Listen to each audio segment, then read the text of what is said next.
하나님의 말씀 함께 보겠습니다. 에베소서 6장 16절 한 절 말씀이 되겠습니다. 에베소서 6장 16절 한 절 말씀입니다. 말씀 합독합니다. 모든 것 위에 믿음의 방패를 가지고 이로써 능히 악한 자의 모든 불화살을 소멸하고. 아멘. 자, 오늘 본문 말씀을 경건해서 악한 자의 불화살, 이런 제목으로 말씀의 은혜를 나누겠습니다.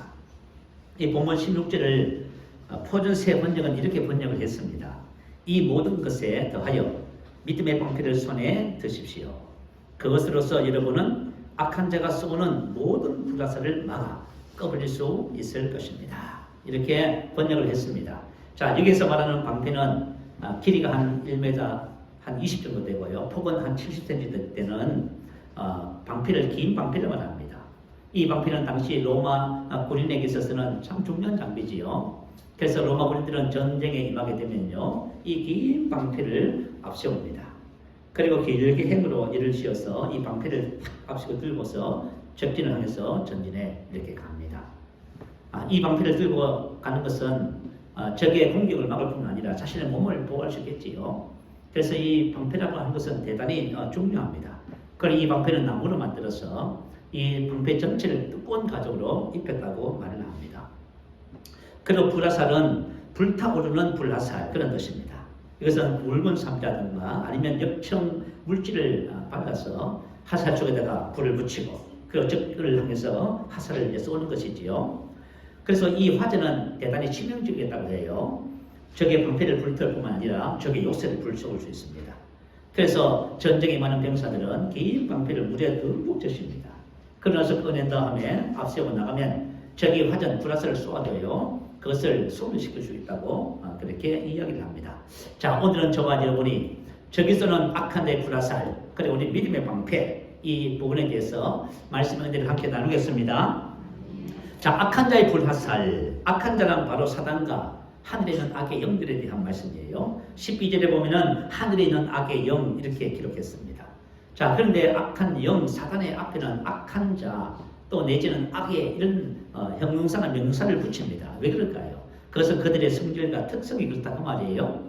예수님께서도 누가복음 12장 24절 이하에 보면 더러운 귀신이 사람에게서 나갔을 때에 이렇게 기록했습니다. 다시 말하면 더러운 귀신이 사람을 자기 집으로 삼아서 산다고 말이에요. 이 더러운 귀신, 또 26절에 보면 이에 가서 저보다 더 악한 귀신 7을 데리고 들어가서 거하니 그 사람의 나아진 형편이 전보다 더 심하게 되느니라, 이렇게 기록합니다. 자, 그래서 예수님은 더러운 귀신, 악한 귀신이 형용사를 붙였어요. 이것은 뭐냐면 악한 귀신들이 우리 인생의 삶에 들어와서 행하는 일들이 바로 더럽고 악한 일이라고 말입니다. 자, 그래서 이 악한 귀신들이 어디 와서 살아요? 사람의 몸 안에 들어와서 자기 집을 삼고 거하면서 어떤 일을 해요? 더럽고 악한 일을 행함으로 우리 인생의 삶을 자꾸 힘들게 하고 어렵게 하고 병들게 만들고 고통스럽게 만든다는 말입니다. 근데 현대과학은 이것을 알 수가 없지요. 현대과학은 병이 들면 몸을 찢고요, 마음의 스트레스를 받아서 병을 냈다, 이렇게 이야기를 합니다. 그러나 성경은 더 근원적인 문제를 다루지요. 저와 여러분이 교회를 다니면서 하나님의 말씀을 들음에도 불구하고 이 하나님의 말씀을 자기가 자신의 것으로 삼지 않아서 여러분들이 얼마나 많은 인생의 손해와 고통을 당하는지 모릅니다. 저는 이런 생각을 해봐요. 왜 하나님의 자녀들이 하나님의 말씀을 정말 진리로 영으로 받지 않을까 하는 거예요. 되게 궁금해요. 여러분들이 이 말씀을 받으면 자유해집니다. 여러분, 너무 중요한 거예요. 여러분, 하나님의 말씀은 저와 여러분의 삶을 완전히 새롭게 개조시키고요, 복을 받게 하는 거예요. 자, 악한 자라고 하는 것은 포네로스라고 하는 헬라어입니다. 괴롭게 하고 슬픔을 초래하는 것, 재난이나 재앙을 가져오는 것, 도덕적으로 비난할 만한 나쁜 사악한 불행을 가져다 주는 등 그런 뜻입니다. 그래서 악한 자의 불화살은 것은 뭐냐면 악한 자가 저와 여러분에게 이런 불화살을 쏘는 거예요. 고통을 주고 슬픔을 주고, 그죠? 유혹을 해서 죄를 범하게 만들고 죄책감과 정죄감을 가지게 만들고요, 관계를 불하게 만들고 사업을 망하고요, 사고가 나서 병들고 문제가 생기고. 여러분 한번 생각해 보세요. 우리 인생의 삶에서 일어나는 모든 문제들이 이 악한 자의 불화살이다, 그 말이에요.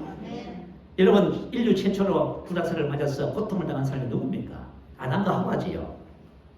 골로새 11장 3절은 이렇게 기록했어요. 뱀이 그 관계로 하와를 미혹한 것 같이 너희 마음이 그리스도를 향하여 진실함과 깨끗함에서 떠나 부패할까 들어오느라. 자, 이 말씀은 뱀이 그 관계로.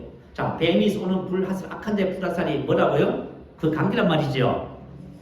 뱀이 하와에게 이 악한 자의 불화살 관계를 쏘았더니 하와가 어떻게 했다고요? 믿음의 방패로 그것을 막았다? 아니란 말이에요. 그것을 맞았다 그 말이에요. 아마 그저 가슴팍에 맞은 것 같아요. 맞아서 사탄이 왜 불화살을 쏜다고 말하지요? 너희 마음이 그리스도를 향하는 진실함과 깨끗함에 부패하도록. 이 마음은 노예 말하는 생각. 이 악한 자는 우리 생각을 부패시키는 거예요. 여러분들이 만약에 하나님의 말씀과 일치하지 않는 생각을 하잖아요. 전부 다 생각이 부패된 거예요. 그러니까 이걸 이해하지 못하고 여러분 그리스도인들이 신앙생활을 한다는 것은 참 불행 중에 불행이지요. 그래서 마음은 생각을 말해요. 사탄은 사람들에게 악한 불화살을 쏘는 목적은 바로 그 사람의 마음의 생각을 부패시키는 거예요. 그래서 골로새 4장 4절은 이렇게 기록했습니다. 이 세상 신이 믿지 아니하는 자들의 마음을 노예마 혼미하게 하여 그리스도의 영광의 복음의 강치가 비치지 못하게 하느니. 그래서 사탄이 악한 자의 불화살을 쏘는 곳은 어디냐 하면 바로 노예마, 바로 생각이에요. 여러분. 생각에다 이런 불화살을 쏘는 거예요. 자, 마귀가 가는 유다에게 어떻게 했다고 성경 기록하지요? 마귀가 벌써 가는 유다의 마음에 예수를 팔리는 생각을 넣었다는 이 말은 생각을 제한했다 그 말. 마귀가 가는 유다의 마음의 생각에다가 불화살을 쏜 겁니다. 예수를 팔리는 생각을 제한했다 그 말이 쌌다 그 말이에요. 가는 유다가 마음을 부패했지요. 그죠? 그럼 사단이 우리 생각을 통해서 역사하면 저와 여러분의 믿음의 방패를 막으면 합니다. 이걸 막지 못하면 맞아요. 맞으면 생각이 부패되잖아요. 생각이 부패되면 어떻게 돼? 우리 삶이 어떻게 돼요? 삶도 부패하는 거예요, 여러분. 그러니까 우리 사람의 생각이 너무너무 중요한 것이지요. 그래서 가룟 유다가 마귀가 쏘는 불화살을 막 방어하지 못하고 해서 결국은 자기 자신이 하나님이 주신 그 위대한 사도의 직분을 스스로 버리고 자살하는 그런 비극을 초래하고 말았던 것을 우리가 볼 수 있습니다. 악한 자의 불화살은 오감을 통해서 들어오는 마음을 부패시키는 모든 생각과 유혹들입니다. 마음이 부패하게 됐다는 것은 바로 어떤 것이냐면 마음이 그리스도를 향하여 진실함은 그냥 순수를 말해요. 주님을 향한 순수, 마음의 단순함. 저와 여러분의 마음이 단순하잖아요. 주님을 향한 마음의 단순함. 하나님의 말씀이 여러분 다 믿어져요. 마음이 부패했기 때문에 하나님의 말씀이 안 믿어져요. 마음이 하나님의 말씀에 대해서 그저 부정적인 생각을 가지고 자꾸 반항하고 대적하고 이렇게 하는 거예요. 그리고 뭐냐면 마음이 그리스도를 향하여 진실함과 깨끗함은 도덕적 순비를 말해요. 진실함과 깨끗함에서 바로 떠나는 것이 마음의 부패입니다. 이 마음의 부패시키는 거예요. 자, 그래서 저와 여러분이 보는 것, 듣는 것, 느끼는 것을 통해서 사탄의 불화살이 들어오는 거예요. 그래서 고린도후서 10장 5절은 뭐라고 기록했냐면은 모든 생각을 사로잡아 그리스도에게 복종하게 하니라고 했어요. 모든 생각은 노예마예요. 사단이 부패시키기를 원하는 것이에요. 그죠? 모든 생각을 사로잡아는 포로로 잡다, 전쟁 포로로 잡다. 그래서 우리 그리스도인들의 싸움의 전쟁터는 바로 우리 생각입니다. 사단이 뭐예요? 자꾸 생각을 해서 쏘는 거예요, 여러분. 예배를 드리면서도 여러분 딴 생각할 수 있는 거지요. 그 사단이 불화살 쏘는 거예요. 왜냐하면 하나님의 말씀을 듣지 못하게 하는 거지요. 그죠? 사단이 불화살을 쏘가지고 모든 생각을 그래서 모든 생각을 사로잡아 그리스도에게 복종하게 하니 이 말은 뭐냐면 하나님의 말씀과 일치하지 않는 모든 생각은 사단의 불화살이다 그 말이에요. 저와 여러분이 명심하셔야 돼요. 하나님의 말씀과 일치하지 않는 모든 생각들은 어떤 생각든 간에 그것은 사단의 불화살이에요. 왜 사단의 불화살을 쏘냐면 우리 마음을 부패시키기 위해서 그렇게 하는 거예요. 그죠? 자, 그래서 저와 여러분의 믿음의 방패, 하나님의 말씀의 방패가 여러분 안에 없다면 사단의 불화살을 다 막고 저와 여러분 영적 싸움에서 지고 마는 것입니다. 그래서 악한 자의 불화살은 진리가 아닌 거짓을 믿게 만들고 우리 마음을 더럽히는 것입니다. 그렇게 해서 결국은 뭐냐면 저와 여러분의 삶에 하나님께서 주신 이 은혜와 기업과 영광과 축복을 전혀 사용하지 못하도록 무기력한 그리스도인으로 만들어버려요. 자, 사단은 왜 사람들의 마음, 생각을 부패시킬까요? 여러분 세 가지 이유가 있어서 그래요.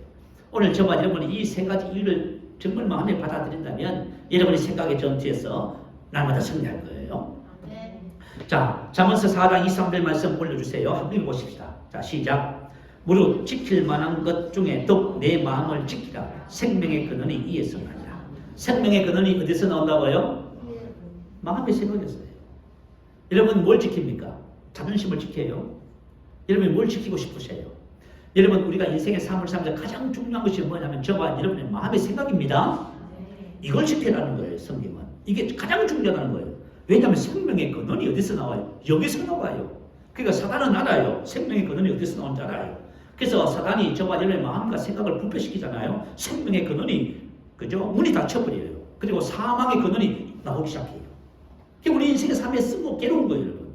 왜냐하면 우리 안에서 하나님이 주신 생명의 근원이 나와야 됩니다. 근데 우리 안에 있는 사단이 주는 사망의 일들이 자꾸 나의 삶에 나타나기 시작합니다. 질병도 나타나고, 근심 걱정도 나타나고, 두려움도 나타나고, 괴로움도 나타나고, 감기 불안도 나타나고, 온갖 괴로운 일들이 나타나기 시작하는 거예요. 자, 성경은 생명의 근원이 이에서 난다는 의미는 다음과 같아요. 여러분 로마서 12장 2절 말씀 잘 아시죠? 자, 너희는 이 세대를 본받지 말고 오직 마음을 새롭게 함으로 변화를 받아 하나님의 선하시고 기뻐하시고 온전한 뜻이 무엇인지 분별 입증하도록 하라. 이렇게 그랬어요. 너희가 누굽니까? 저와 여러분 하나님의 자녀들입니다. 여러분은 여러분을 어떻게 보세요? 저와 여러분은 하나님을 따라 의와 진리의 거룩함으로 지으심을 받은 새 사람입니다. 저와 여러분 거듭난 영에 대한 말씀이에요. 저와 여러분은 어떤 삶이에요? 새로운 피조물이에요. 저와 여러분의 영은 하나님을 따라 하나님과 똑같습니다. 완전해요. 완벽해요. 그렇죠. 우리 마음은요. 여러분 예수 믿었다 해서 여러분 마음이 갑자기 변했나요? 감동과 은혜는 받을 수 있어요. 어떤 것을 결단할 수도 있어요. 그러나 마음은 그럼에도 불구하고 그대로 있습니다. 그래서 너희는 이 세대를 본받지 말고 오직 마음을 새롭게 함으로 변화를 받아. 이걸 해야 된다고 말이에요. 오직 마음을 새롭게 함으로 변화를 받아는 우리가 해야 할 일입니다. 우리 마음이 새롭게 함으로 변화를 받아야 된다고 말이에요. 왜요? 저와 여러분의 마음에 따라서 우리 안에 있는 하나님의 선하시고 기뻐하시고 온전한 뜻이 내가 세상으로 입증될 수도 있고 안 될 수도 있다 그 말이에요. 우리의 마음을 새롭게 함으로 이 말은 혁명을 일으킨다는 뜻이에요. 다시 말하면 우리 마음이 근본적인 변화를 가져야 된다 그 말이에요. 저와 여러분 마음의 생각이 하나님의 형상, 말씀과 일치해져야 돼요. 저는 가끔씩요 말씀을 내가 입으로 고백하면서 내 생각은 그죠? 딴 생각하는 것을 알아요. 내가 입으로 말씀을 고백하는데 내 생각은 말씀과 일치하지 않아요. 불편한 거예요 이게. 여러분들이 하나님의 말씀과 일치하지 않는 생각을 자꾸 하잖아요. 그 마음에 불쾌해요. 여러분 그거 기억하셔야 돼요. 우리 마음이 새롭게 함으로 변화를 받아야 되는 거예요. 자, 변화를 받아는 메타몰포라는 뜻이에요. 수동태, 현재, 명령형이라는 그런 의미로 이렇겠어요. 변화를 받는다는 것은 다른 형상으로 바뀌다, 다른 어떤 것이 되는 거예요. 그냥 단순하게 우리가 좀 좋아졌대가 아니에요. 우리 마음의 생각이 완전히 다른 것이 되는 것입니다. 수동태, 현재, 명령형은 그렇게 하는 거죠. 다른 요인들이 있다 그 말이에요. 현재, 명령형은 무슨 말이에요? 이것이 일시적인 것이 아니고 지속적으로 돼야 된다 그 말이에요. 한 번 은혜 받았대요. 아니에요. 지속적으로 돼야 된다 그 말이에요. 그래서 NET 성경은 이 부분을 이렇게 번역을 했어요. 생각하는 방식을 변화시키요. 자, 우리가 해야 할 일이에요. 생각하는 방식의 갱신입니다. 우리가 이 생각을, 그죠? 부패한 생각을 다시 새롭게 하는 거예요. 생각하는 방식을 갱신하여 하나님께서 여러분을 새 사람으로 변화시키도록 하십시오. 이렇게 번역을 해놨어요. 다시 말하면 저와 여러분이 해야 할 것은 하나님의 말씀을 따라 우리의 생각을 변화시키는 것이고, 그럴 때 우리 안에 계신 주님께서 저와 여러분의 마음을 완전히 변화가 새롭게 변형시키는 것입니다. 사도 바울은 자신의 사역의 목적이 여기 있다고 고백을 해요. 내가 교회의 일꾼 된 것은 하나님이 너희를 위하여 내게 주신 직분을 따라 하나님의 말씀을 이루려 합니다. 자, 하나님께서 사도 바울과 저 같은 사람에게 주신 직분이 있어요. 그 직분을 따라 하나님의 말씀을 이루라고 이 자리에 세웠어요. 그러면 그 하나님의 말씀을 이루는 것이 뭘까요? 갈라디아서 4장 19절에 나의 자녀들아 너희 속에 그리스도의 형상을 이루기까지 다시 너희를 위하여 해산하는 수고를 하노니. 저와 여러분 마음에 생각에 그리스도의 형상을 회복하는 것입니다. 이게 하나님의 말씀을 이루는 것이고, 이게 말이죠 우리 교회에서 지금 해야 할 일이란 말이에요. 여러분들이 만약에 여기다가 목적을 두고 신앙생활을 한다면 여러분 잘 하시는 거예요. 근데 여기에 관심이 없다. 그럼 여러분 마음이 부패해서 하나님 주신 모든 축복들을 다 잃어버려요. 전부 다. 왜 이렇게 마음을 새롭게 하는 변화를 받으라고 해요? 이것을 이룰 때 로마서 12장 2절 후반절 말씀이 실제가 돼요. 하나님의 선하시고 기뻐하시고 온전하신 뜻이 무엇인지 분별 입증하게 된다는 말이에요. 자, 하나님께서 우리에게 기업으로 능력으로 건설로 주신 것이 엄청난 하늘에 속한 모든 영적인 복을 전부 다 주셨대요. 그런데 이 주신 것이 나의 삶의 육체에 안 나타나요. 하나도 안 나타나요. 여전히 예수를 믿어도 여전히 문제 속에 있고 여전히 갈등 속에 있고 여전히 고민과 두려움 속에 있고 이렇게 해요. 근데 저와 여러분이 마음을 새롭게 하는 변화를 받으면은 우리 안에 있는 이런 하나님의 축복들이 입증됩니다. 나의 삶을 통해서 육체를 통해서 나타난다 그 말이에요. 자, 생명의 근원이 이에서 납니다. 이 말씀은 이런 거예요. 마음은 저와 여러분의 마음은 생각과 의지를 결정하는 기관이지요. 다시 말해 전인의 통제 본부래 우리 마음이. 나의 인생의 삶의 전체를 통제하는 본부가 마음이에요. 근데 내가 하나님의 말씀을 수용하면은 내가 하나님의 말씀을 수용하잖아요. 그러면 내 마음이 뭐가 된다고요? 생명의 근원이 돼요. 할렐루야. 생명의 원천이 된다 그 말이에요. 근데 내가 만약에 하나님의 말씀을 내가 마음으로 수용하지 않으면요, 내 마음이 사망의 원천이 된다 그 말이에요. 여러분 한번 생각해 보세요. 내가 인생을 살면서 나에게 내 안에 있는 생명의 원천이 돼서 생명이 흘러나와야 되는데 생명은 흘러나오지 않고 사망이 흘러나오면 여러분 어떻게 할 거예요? 그러니까 여러분 마음이 인생이 힘든 것이지요. 자, 이 세대를 본받지. 이거 여러분 대단히 중요한 말씀이에요. 이 세대를 본받지. 이것도 수동태 현재 명령형으로 기록했어요. 본받는다는 말은 뭐냐면 무엇에 자신을 순응시키다, 같은 모양이 되다, 다른 사람을 본받다 그런 뜻이에요. 자, 수동태로 기록한 것은 무슨 뜻이냐면 이 세대가 암암리에 우리에게 압력을 가해요. 그죠? 이 세대의 모든 것들이 우리에게 뭘 해요? 압력을 강해요. 사단이 뭐에 배후에서 우리 인간의 마음을 부패시키기 위해서 계속 압력을 주는 거예요. 사람들은 자신도 모르고 환경과 상황과 이 세상의 교육과 문화와 모든 것에 영향을 받잖아요. 동화되잖아요, 여러분. 그래서 이 마음의 중요성을 아는 사람은 자녀들을 세상 교육기관에 안 맡겨요. 왜 그런지 아세요? 이 세상 교육은 사람을 하나님이 없는 삶을 살게 만들어요. 인본주의 인생관을 교육시킨다 그 말이에요, 여러분. 우리는 그것도 모르고 인생을 사는 거예요. 그래서 이 세상은 암암리 나도 모르게 세상 속에서 영향을 받아서 마음이 부패해지는 세상, 이 세대를 본받게 된다 그 말이에요. 자, 미국 사람들 중에서 약 한 75%가 자신은 기독교인이라 생각한답니다. 당신은 기독교인인가 이해봤습니다. 75%. 근데 어떤 한 조사기관에 의하면요. 근데 실질적으로 약 한 10% 정도만이 하나님의 말씀의 사고방식을 가지고 인생을 산대요. 성경적 마인드를 가진다 그 말이에요. 이 말은 뭐냐면 어떤 일이 벌어진다는 어떤 문제가 생기면 하나님의 말씀대로 생각하고 말하고 행동하는 겁니다. 이걸 가지고 믿음의 삶이라고 해요. 여러분들이 만약에 어떤 일이 딱 벌어지면 말씀을 가지고 그것을 생각하고 분별하고 말하고 살아가면 여러분이 성경적 마인드를 가지고 사는 거예요. 이 믿음의 삶을 살고 있는 거예요. 여러분이 이렇게 살고 있지 않으면 전부 다 믿음의 삶을 안 살아요. 자, 근데 10%의 사람들만 이렇게 산대요. 그러면 65%는 뭐예요?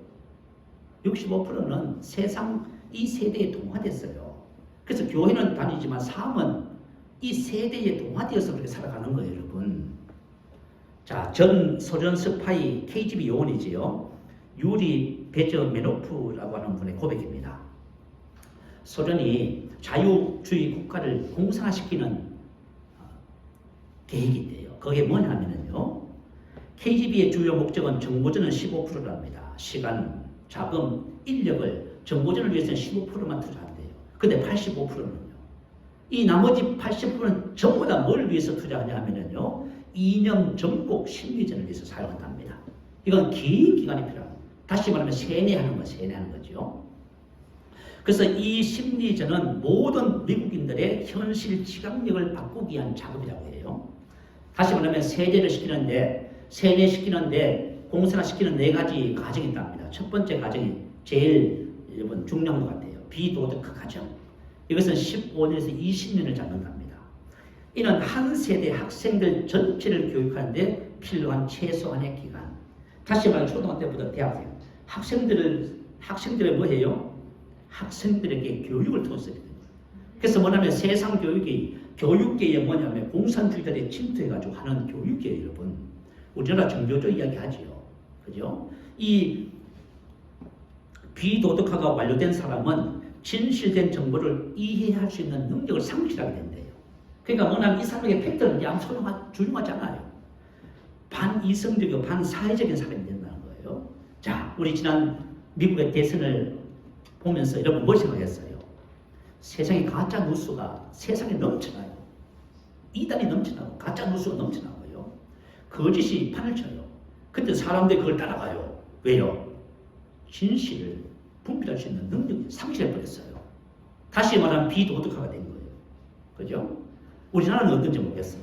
자, 어쨌든 간에 이 소련의 KGB 요원들은 서방 세계에 전부 다 침투해가지고, 그죠? 종교계, 교육계, 사회 참여, 권력 구조, 국가 질서, 노동조합에 침투해서 비도덕화 가정을 실행하고 있다고 합니다. 자, 교육계 같은 경우에는 이렇게 한대요. 학생들이 건설적이고 실용적이고 효율적인 것을 배우지 못하게 한다. 세상과 동떨어진 것이라면 무엇이든지 교육을 하는데 성정체성, 동성애, 잘못된 가치관, 역사가 낮은 도덕심, 비인격화. 이 초등학교 애들 봤는데 이거 선생님들 이걸 가르치는 거예요. 이 사람들이 바로 그죠? 이것을 실행하고 있는 거예요. 그러면 종교계에 침투해서 뭘 할까요? 이거 잘 들어봐요. 나도 놀랐어요. 보고. 종교계에는 침투해서요. 사람들의 관심을 끄는 다양한 강적 종파로 대체시키는 일을 합니다. 강적 종파. 우리가 사회적으로 기독교가 사회적도 완전 외면당하죠. 강적 종교가. 이 사람들이 하는 일이에요. 이 사회 속에서 교회를 완전히 어떻게 해요? 교회가 사회로부터 그죠? 거절당하게 만드는 거예요. 종교적 신념, 믿음은 서서히 침식되고 하나님과 동행한다는 종교의 최고의 지향점을 앗아가는 것. 이것이 최고의 목적이다. 다시 말하면 저와 여러분 예수 믿지요? 예수님 어디 계세요? 왜 오셨어요? 우리 함께 살려 오셨잖아요. 여기다 눈을 전부 다 돌려서 어디에 사회 참여, 종교적인 행사, 모임 여기다 전부 관심을 가져요. 그러니까 뭐냐면 이 KGB가 하는 일이 뭐냐면 사람들에게 종교의 최고점, 핵심을 빼앗아가는 거예요. 그리고 존경받던 종교기관을 가짜로 대체하고 종교기관을 부패시키는 거예요. 믿음에서 멀어지도록 신도들을 교란하여 가짜를 믿게 만든다. 전통을 믿게 만들고 교지를 믿게 만들고 세속화를 시키는 거예요. 확실히 공산주의는 12절 보면 이 세상의 어둠의 주관자들이죠. 공산주의가 하는 일이 사단이 하는 일과 똑같아요. 자, 비도덕화 과정을 통해서 그죠? 비인격화가 되고 비사회적이 되고요. 분별과 갈등이 생기는 거예요. 그러면 어떻게 사회가요? 그 다음 단계가 뭐예요? 갈등 사회로 가는 거예요. 우리나라가 초갈등 사회하지. 아마 우리는 북한하고 같이 인접해 있어서 북한의 공자분들이 우리의 사회 전반에 아마 북한에서 30년 동안 간첩을 난판 일을 했던 그 사람이 나와서 간접을 하더라고. 지금 대한민국에는 자기가 아는 것만 해도 한 15만 명이 활동하고 있대요. 각각 부서에서. 이 뭐 하겠어요, 이들이 하는 일은 뭐예요? 전부 다 정신세계를 세뇌시켜서, 그죠? 비사회적, 비인격적, 비도덕적이 되게 만드는 거예요. 그래가지고 6.25 전쟁이라든가 체코의 공산화 과정, 이 모든 것이 전부 이런 과정을 겪었답니다. 그럼에도 불구하고 그리스도인들이 끼어있기 때문에 사단이 아무리 역사해도 저와 여러분은 항상 건전합니다. 네. 여러분 이런 과정을 통해서 그러니까 뭐냐면 이 악한 원수 마귀가 하는 일이 이 공산주의가 하는 일과 똑같아요, 여러분. 마귀가 악한 자의 불화살을 그리스도인들에게 쏘는 목적은 바로 마음의 생각을 부패시키는 거예요. 여러분, 우리 마음의 생각을 부패시키는 거예요.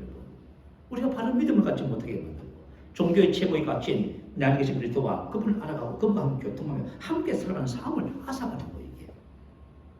우리 그리스도인들이 오늘 대한민국 그리스도인들이 누가 주님 안에 자기 안에 계신 그리스도와 함께 하나 되어서 살아가는 사람이 몇이나 될까 봐요. 이거 참 심각한 문제라고 생각해요. 그래서 우리가 정신을 좀 차려야 됩니다. 마음이 부패한 그리스도인은 그 마음이 생명의 원천이 아닌 사망의 원천이 됩니다. 생각의 중요성이 이만큼 중요한 거예요. 로마서 8장 5절 6절 한번 올려주세요. 한번 읽어보십시다. 자, 시작. 육신을 따르는 자는 육신의 일을, 영을 따르는 자는 영의 일을 생각하느니 육신의 생각은 사망이요 영의 생각은 생명과 평안이다. 자, 우리 생각, 사고방식, 정신 상태가 사망의 원천이 되고 정신 상태가 뭐가 돼? 생명의 원천이 되지요. 봐, 여러분, 거짓말했는가? 성경 말씀대로지요. 육신을 따르는 자는 육신의 그것을 마음에 생각하고 볼 때예요. 다시 말하면 이 세대를 못 맞는 거예요. 이 세대 것을 자꾸 받아들여요. 그럼 어떻게 돼요? 우리 마음이 부패됩니다. 그걸 가지고 육신의 사고방식을 하는 거예요. 하나님의 말씀의 사고방식이 아니라 세상적 사고방식을 가지고 살아가요. 그러면 그것이 사망의 원천이에요. 그러니까 내 인생의 삶에 좋은 것을 못 봐요. 자, 근데 저 말하면 영을 따르는 자는 영의 그것을 마음에 몰두합니다. 하나님의 말씀을 몰두하는 거예요. 그러면 저 말하면 그죠? 생각하는 방식이 새로워져서 하나님의 말씀과 일치하게 돼 있어요. 그러면 그것이 바로 생명의 근원이 됩니다. 그래서 잠언서 4장 23절에 뭐라 했어요? 생명의 근원이 이에서 난다 하지요. 여러분, 저 마지막 생각이 얼마나 중요한지 알겠지요. 사단이 지금도 역사에서 우리 생각을 끊임없이 부패시키고 있어요. 자, 우리가 먼저 저와 여러분이 해야 할 것이 있습니다. 그것은 마음의 거룩함과 깨끗함을 회복하는 거예요. 고린도후서 7장 1절을 읽어드립니다. 그런즉 사랑하는 자들아, 이 약속을 가진 우리는 하나님을 두려워하는 가운데서 거룩함을 온전히 이루어 육과 영의 온갖 더러운 것에서 자신을 깨끗하게 하자. 이렇게 기록했어요. 자, 이 약속을 가진 너희는, 이 약속이 뭐냐면 고린도전후서 6장에 기록해놨어요. 그 앞절에 보니까요, 내가 그들 가운데 거하며 두루 행하여 나는 그들의 하나님이 되고 그들은 나의 백성이 되리라. 여러분, 이걸 사단이 제일 무서워해요. 하나님이 뭐라고 약속해 주신지 아세요? 내가 그들 안에 거하며, 다시 말하면 우리를 성전 삼고 하나님이 우리 안에 살고 계시는 거예요. 이건 하나님의 약속이에요. 우리가 이 약속을 받았어요. 지금 하나님이 우리 안에 성전 삼고 거하며 살고 계셔요. 그러면서 뭘 하시냐? 그냥 살고 가만히 계신다, 그게 아니란 말입니다. 두루 행하며, 페리파티오라는 뜻이에요. 이게 무슨 두루 행한다, 그죠? 가다 오다 걷다. 다시 말하면 주님께서 우리 삶에 일하신다, 그 말이에요. 이게 하나님의 약속이에요. 하나님의 약속. 그래서 저와 여러분, 하나님의 백성됨. 여러분, 하나님의 백성됨 증거가 뭐예요? 여러분 안에 계신 하나님이 여러분을 통해서 일하시는 거예요. 여러분, 난 예수를 믿어도 한 번도 이런 일이 없었는데요, 마음이 불편해서 그런 거예요. 마음을 회복시키지 않아서 그런 거예요. 마음을 회복시키지 않으면 하나님이 일할 수 없다는 거예요. 그래서 저와 여러분이 우리가 주님의 성전이 되었다는 증거가 바로 하나님께서 저와 여러분 안에서 행하시는 것입니다. 자, 우리 구약 성경을 보면은 구약 성경하고 신약 성경 원리는 같지만 방법은 달라요. 이스라엘 백성이 출애굽했습니다. 그리고 시내산에서 모세는 40일 동안 하나님의 말씀을 받으러 갔고요. 이스라엘 백성들은 모세가 드디움을 보면서 금송아지를 만들었습니다. 다시 말하면 하나님을 떠난 거지요.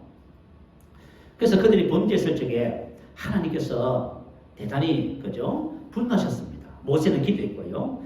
하나님께서 모세 기도를 받으시고 이스라엘 백성을 용서하시면서 뭐라고 하셨냐, 이렇게 말합니다. 자, 내가 약속한 가나안 땅을 이 백성에게, 이 민족에게 얻게 하리라. 그러나 나는 함께 올라가지 않는다, 이렇게 말했어요. 나는 함께 올라가지 않는다. 여러분, 이 말이 어떤 말이? 이게 재앙의 말씀이에요. 이게 만약에 나의 삶에 하나님이 함께 하심이 나타나지 않으면 재앙이에요, 여러분. 근데 그리스도인들이 지금 이걸 뺏겨놓고 모르고 있다고 말이에요. 그래서 모세가 출애굽기 33장 16절에 뭐라고 기도하는지도 안 들어봐요. 나와 주의 백성이 주의 목전에 은총 입은 줄을 무엇으로 알리까? 주께서 우리와 함께 행하심으로 나와 주의 백성을 천하 만민 중에 구별하심이 아니니까. 자, 이스라엘 백성들이 하나님의 백성이 된 증거가 뭐냐는 거예요. 우리와 함께 임하며 우리와 함께 행하여 알라고 가다 오다 걷다. 그래서 구약 성경은 하나님과 할라크 동행하는 신앙을 최고 신앙으로 뽑았지요. 여러분, 우리가 하나님의 백성된 구약 성경에서는 하나님의 백성된 표가 뭐냐면 하나님께서 이스라엘 백성과 함께 있어서 함께 동행하면서 전쟁에서 승리하게 하고 인생의 삶의 모든 길을 인도하시고 필요를 채워주시고 문제를 해결하시고 그 일을 하신 것이 이스라엘 하나님의 백성된 포예요. 그럼 우리 신약 백성에게는요, 이제는 우리를 성전 삼고 우리 안에 거하시지요. 거하셔서 일하시는 거예요, 여러분. 이 차이예요, 여러분. 이게 뭐냐면 하나님의 약속이에요. 이게 최고의 신앙이에요. 이게 바로 우리가 이 세상을 살아가는 최고의 축복이란 말입니다. 그래서 우리가 요한일서 4장 4절에 뭐라 했어요? 너희는 하나님께 속하였고 그들을 이겼느니. 그러니까 우리가 이 세상을 살면서 어떤 것이든지 전부 다 이깁니다. 문제도 이기고 사망도 이기고 죄도 이기고 불치병도 이기고 인생의 삶을 모두 다 이겨요. 근데 왜 이겨요? 너희 안에 계시니까. 우리 안에 계시잖아요. 너희 안에 계시니까 세상에 있는 이보다 것입니다. 그래서 우리가 다 이기는 거예요, 여러분. 자, 이 약속을 누리는 비결이 뭐냐면 거룩함을 온전히 이루고 육과 영의 온갖 더러운 것에서 자신을 깨끗하게 하자고 하더라고요. 그죠? 더러운 것이란 것은 뭐냐면 우리가 세상을 살면서요, 암암리에 세상으로부터 압력을 받아서 동화됐어요. 세상의 생활 방식을 수용했어요. 그래서 이 세대를 본받은 거예요. 이 세대를 본받아서 어떻게 됐어요? 도덕적인 영적으로 우리가 더러워졌습니다. 그래서 육과 영의 더러움이라고 했어요. 육의 더러움이라는 것이 뭘까요? 육은 사라크스라는 단어예요. 우리 갈라디아서 5장 19절 이하에 보면 육체의 일은 헌정하니 하면서 사라크스의 일은 분명하다 그 말이에요.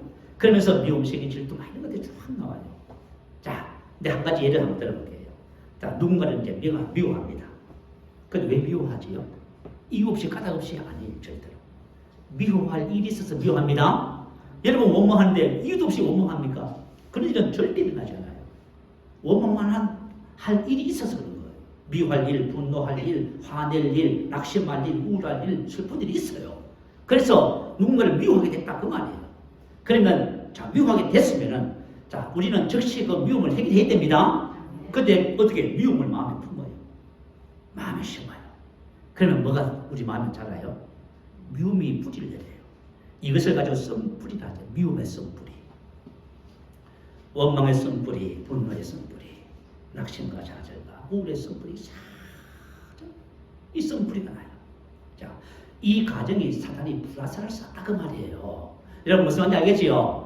그 배후에 누가 역사했다고요? 사단이 역사하고 있다 그 말이에요. 지금 여러분 가정과 삶에 좀 문제가 생겨서 지금 남편을 아내를 원망하고 불평하고 자녀들을 원망하고 부모를 원망하고 있는데 그 배후에 누가 이 일을 하고 있다 그 말이에요? 사단이 불화살을 쏘가지고 불화를 만들어서 원망하게 만들었다 그 말이에요.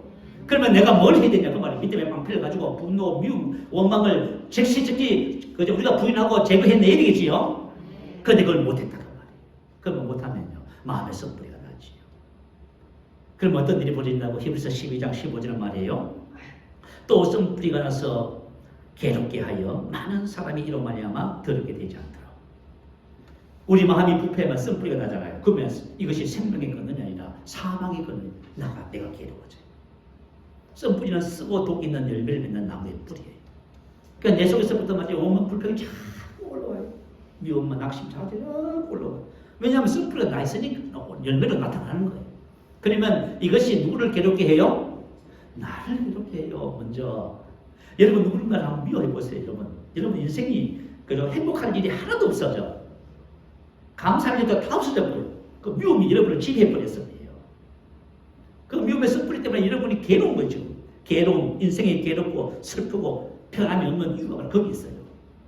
그래서 우리는 이것을 세상적으로는 스트레스라고 말해요. 여러분 우리가 스트레스를 전문적으로 받잖아요. 스트레스를 전문적으로 받으면 어떤 일이 벌어지는지 아세요? 우리 육체 안에 있는 그죠? 하나님께서 만들어 놓으신 그죠? 자율신경이라든가 신경계에 그죠? 조화가 있어요. 그 질서가 다 깨져버려요. 자율신경이 파괴되면서 갑자기 떠가지고 소화도 안 되고 지금 만들어 막 움직이냐오니. 그래가지고 이건 약도 없어요. 이건 약도 없어. 스트레스 받아서 이렇게 아파서 지금 전국 그죠? 이 병 고치러 다니는 사람들이 얼마나 많은지 여러분 아세요? 혹시 여러분 중에 그런 분이 계시다면 오늘 말씀 듣고 전부 다 행복합니다. 네. 여러분 괴로워지는 거예요. 그럼 말미암아 다른 사람도 더러워지는 거예요. 나를 통해서 내가 옆에 사람에게 유익을 끼치고 덕을 끼치고 행복을 주고 기쁨을 주고 그게 아니라 고통을 주고 어려움을 주고 피해를 주고 뭐 이렇게 한다 그 말이에요. 야, 영의 더럽힘이란 뭘까요? 근데 사람들이 영의 더럽힘은 인정을 안 하려고 해요. 근데 인정을 안 하면 하나님의 말씀을 인정을 안 하면 여러분이 이제 그저 악한 영에게 계속 고통을 당하는 거예요. 자, 한번 들어봐요. 에베소서 4장 26절 27절이에요. 분을 내어도 죄를 짓지 말며 해가 지도록 분을 품지 말고. 자, 왜 분내는 일이 발생했습니까? 사단의 불화살이라는 것입니다. 아시겠죠? 사단은 저와 여러분이 분을 내도록 환경과 상황을 조성해요. 낙심하도록 만들어요. 절망하도록 만든단 말입니다. 그렇게 해서 그죠? 분을 내어도 근데 분을 품으면 돼요. 품으면 안 되잖아요. 분을 품지 말고 그 다음에 뭘 했어요? 마귀에게 틈을 주지 마라. 장수를 제공하지 마라. 다시 말하면 저와 여러분이 분을 품고 죄를 범하면 그것을 통해서 마귀가 합법적으로 우리 안에 들어온다 그 말이에요. 사단이 불화살성을 목적이 여기 있어요. 우리 생각을 부패시키고요. 그리고 그것을 통해서 더러움을 통해서 우리 속에 들어와서 뭐예요? 악한 일을 그가 행하는 것입니다. 이것을 가지고 영의 더러움이라고 합니다. 누가복음 11장 24절에서 26절도 예수님의 말씀과 똑같아요. 영의 더러움이에요. 더러운 귀신이 사람에서 나갔을 때예요. 지금 저와 여러분이 성령의 강하게 역사하는 집회라든가 그런 모임이라든가 해서 기도를 안 해서 그렇지. 저와 여러분이 하나님의 영이 강하게 역사하는 곳에 가서 기도하면 여러분 속에 있는 악한 영이 전부 정체를 드러내요. 근데 여러분 그걸 안 하는 거예요, 여러분. 그 다 묻어두고 있는 거예요, 전부 다. 근데 내가 말씀에 반응하고 금요 기도라든가 이런 데 와서 성령으로 뜨겁게 기도하고 또 기도를 받고 하잖아요. 그만 여러분 속에 있는 악한 영이 정체를 다 드러내요. 그걸 다 쫓아내야 됩니다. 근데 그래서 안 쫓아내는 거예요, 사람들이 전부 다. 그걸 인정을 하려고도 하지도 않고 나는 그런 것이 없습니다. 이렇게 생각해요. 그렇지 않아요. 더러운 귀신이 사람에서 나갔을 때에 그죠? 쉴 곳을 찾는 거예요. 그게 못 찾았다고 말이에요. 그래서 내가 나온 내 집으로 다시 돌아가리라. 악한 영이 사람의 몸을 자기 집이라고 말을 하네요. 그래서 와서 보니 비고 수리되고 소재되었다고. 다시 말하면 악한 영이 들어와서 살기에 적당하게 준비되어 있는 사람이다 그 말이에요. 다시 말하면 마음이 부패되어 있고 그 속에 하나님의 말씀을 채우지 않았다고 말이에요. 그래서 그 다음에는 이 더러운 귀신이 어떻게 했다고요? 자기 친구 악한 귀신 7을 데리고 들어와서 그랬다.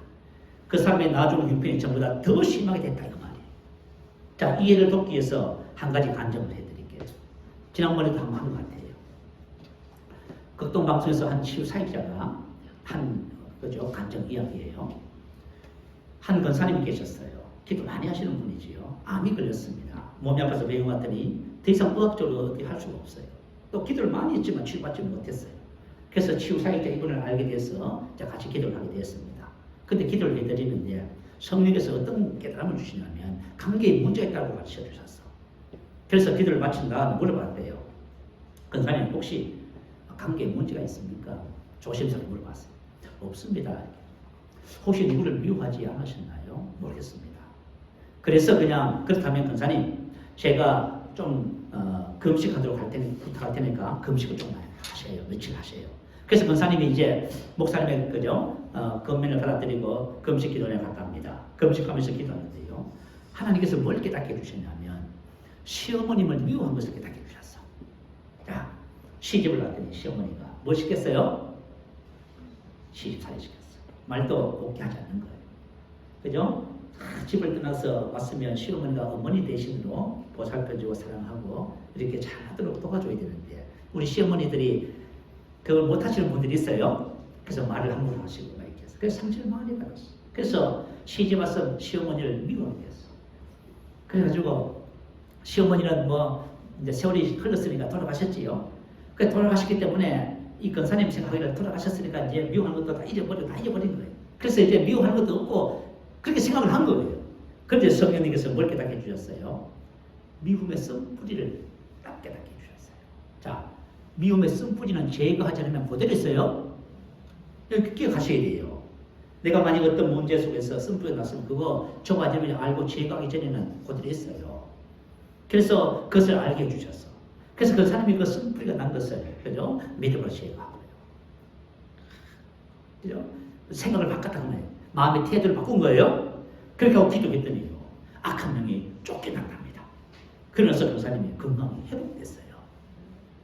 자, 여러분 우리 마음이 생명의 원천이 되기도 하고 사망의 원천이 되기도 해요.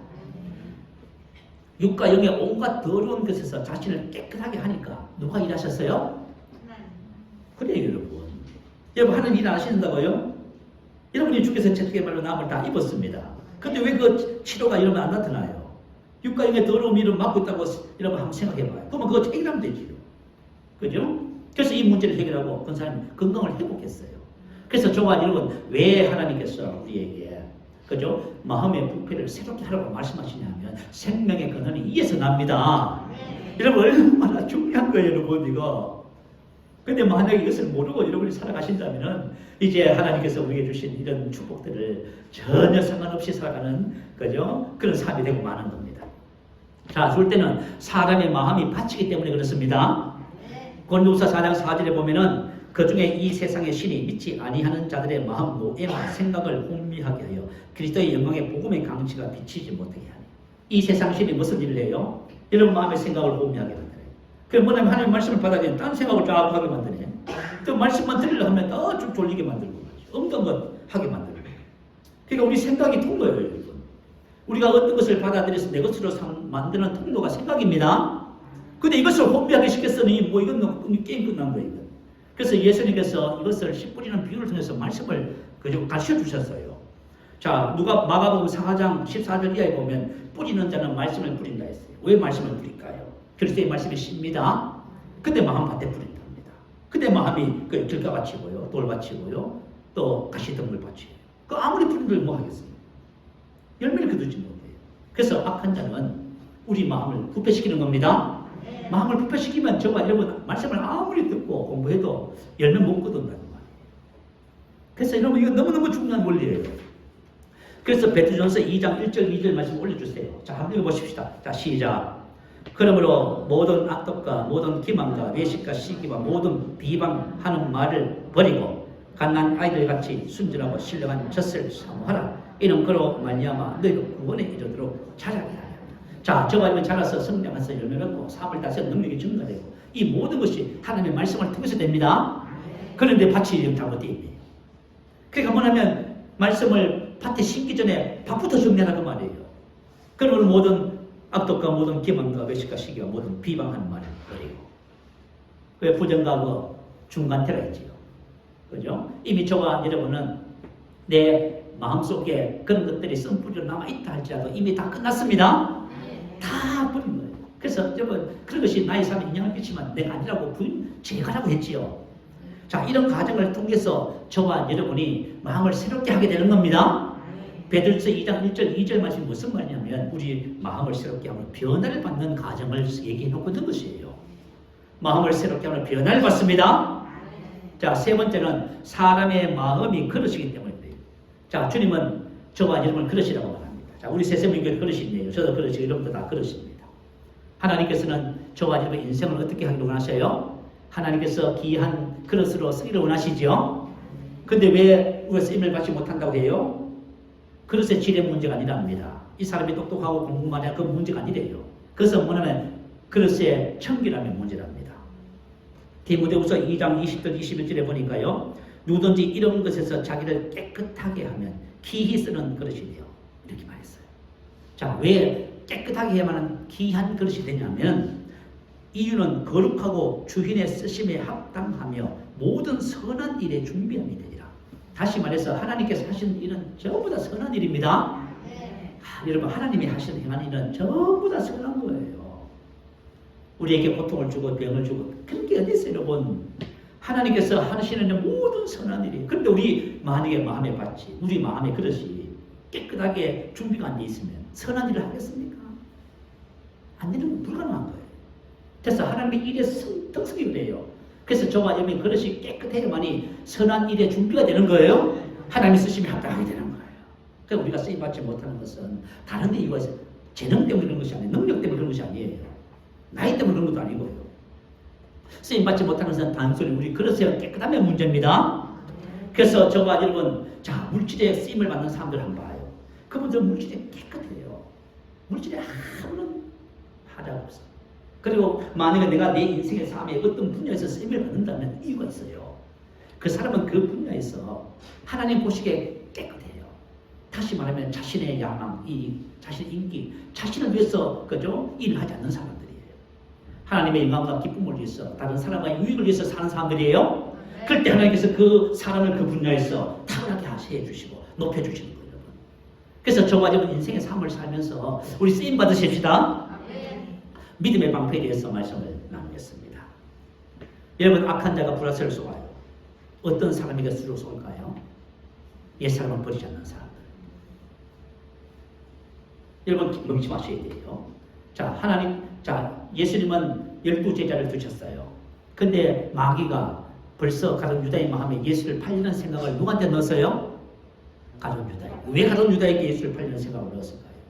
가룟 유다가 돈을 사랑했어요. 내가 사랑하는 것이 있어요. 좋아하는 것이 있어. 그러면 마귀 밥이에요. 마귀는 그거 알아요. 그래서 그 방향으로 계속 불화시켜서 오는 거예요.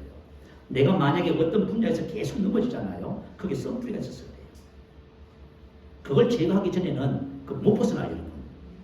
여러분 빨리 벗어나세요. 여러분 문제가 생기거든. 우리 아내가 문제입니다. 우리 남편이 문제입니다. 우리 교회가 문제입니다. 우리 부모가 문제입니다. 세상이 문제입니다. 아니에요, 여러분. 그 세상과 이 모든 것을 통해서 압력을 준 그 사단이 나를 무너뜨리기 위해서 하는 거, 여러분. 그러면 저와 여러분 속에 있는 그 옛것을 벗어버리지 않으면은 계속 그 분야에서 그 방향에서 넘어지고 또 넘어지는 거예요. 여러분이 정말 마음을 지키시길 바래요. 할렐루야. 여러분 인생의 삶을 살면서요, 말씀과 일치하지 않는 어떤 생각이든지 죄책감이든지 정죄감이든지 낙심과 좌절이든지 어떤 것이 들어오더라도 여러분들이 그것을 허용하지 마시기 바래요. 만약에 어떤 것이 우람이 왔다고 해서 우람을 받아들이고 묵상하고 계시네. 우울증거리잖아요, 여러분. 즉시 그것을 그저 거부하시기 바래요. 우리가 생각을 이기는 것은 생각이 아니라 우리 입술의 고백이라고 했어요. 맞아요, 여러분. 우리가 생각에 싸우면서 생각을 이기고 싶어요. 근데 그게 잘 안 돼요. 그렇지만 생각이 어떻든지 간에 상관없이 저와 여러분이 그 상황에 그죠? 맞는 하나님의 말씀을 선택해서 입으로 계속 고백하기 시작하면은 마침내 여러분의 생각을 이겨요. 그리고 여러분의 생각을 그 말씀으로 교체시킬 수 있어요. 그것이 바로 너희가 내 말에 거하면 되게 하는 거예요. 이게 뭐냐면 믿음의 방법이에요. 내 안에 하나님의 말씀이 거하잖아요. 그러면 사단의 불화살 전부 다 분별합니다. 그리고 절대 영향받지 않아요. 여러분의 믿음이 성장했다는 말은 무슨 뜻이냐면 하나님의 말씀을 가지고 있어서 사단에서 오는 불화살을 전부 다 막고 있는 거예요. 그래서 여러분들이 사람에게도 재정에게도 관계 모든 문제에 영향을 전혀 안 받아요. 여러분이 마음을 지키는 거예요, 여러분. 여러분이 혹시 만약에 사람들이 다 옳다고 하면서 여러분을 공격하시거든. 절대로 마음을 뺏기지 마세요. 그건 배후에 사단의 공격이 있어요, 여러분. 사단은 저와 여러분을 넘어지게 하는 것이에요. 그래서 믿음의 방패를 잘 준비하세요. 하나님의 말씀을 여러분들이 입술로 고백하는 것을 훈련하세요. 그리고 말씀을 잘 준비해 놓으시면 저와 여러분의 인생의 어떤 삶에서도 절대로 쏟거나 피해보나 당하지 않는 삶을 살게 됩니다. 그리고 우리 마음을 새롭게 함으로 변화를 받아 우리 안에 있는 하나님의 생명과 본성과 능력과 지혜가 우리 삶 속에 입증되는 그런 삶을 여러분이 살아가게 되는 것입니다. 오늘 말씀을 생각하면서 할렐루야 한번 크게 부르시고 기도하겠습니다. 할렐루야.